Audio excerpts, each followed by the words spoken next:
តោះវគ្គលើកក្រោយមកមីចង់ញ៉ាំនំអាកោខ្ទិះអញ្ចឹងអ្នកណាដែលលក់នំអាកោខ្ទិះចូលមក comment តម្លាក់លេខទូរស័ព្ទហើយនឹងទីតាំងមកមីចង់កំងកាលពីវីដេអូមុនណាមកមីអង្គុយមើល comment មួយថាអ្នកណាមានលក់អីខ្លះកាលហ្នឹងមានតាំងពីអ្នកលក់នំប៉័ងដាក់សាច់លក់បាញ់ឆែបាយក្តាំងម្ជូរហើយភេសជ្ជៈគ្រប់មុខនិយាយទៅច្រើនមែនតើព្រោះដោយសារថ្ងៃនេះមកមីកំងនំអន្សមចេកអាំងហើយនឹងនំអន្សមជ្រូកព្រោះកាលពីវីដេអូលើកមុនមកមីធ្លាប់បាននិយាយហើយថាអ្នកណាមានលក់អីខ្លះចូលមកតម្លាក់នៅក្នុងហ្នឹងមកសនុកលើកក្រោយអង្គុយមើលចង់ញ៉ាំអីគឺកំងភ្លាមហ្មងតែថ្ងៃហ្នឹងអត់នៅជុំគ្នាទេអ្នកខ្លះជាប់ភារកិច្ចទៅស្រុកអ្នកខ្លះគាត់ដេកអស់ហើយកំងនំអន្សមចេកអាំងហ្នឹងបានតែ30នំទេចែកគ្នាញ៉ាំហ្នឹងគឺមានអ្នកខាងមុខអ្នកខាងក្នុងហើយអ្នកខាងក្រោយព្រោះដឹងថាចេះតែថ្ងៃអាសៀស្មើហ្នឹងច្បាស់ជាឃ្លានហើយក្មេងៗដែលនៅចកាន់បាយខាងម៉ាមីហ្នឹង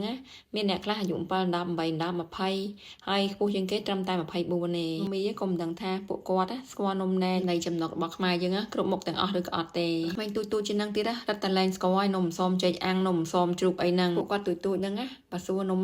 បែបទំនើបដែលម៉ាមីអត់ស្គាល់គាត់ច្បាស់ជាស្គាល់ច្បាស់ហ្មងអញ្ចឹងថ្ងៃហ្នឹងកូនទូចទាំងអស់របស់ម៉ាមីថានេះគឺជានំអន្សមចេកអាំងហើយនឹងនំអន្សមជ្រូក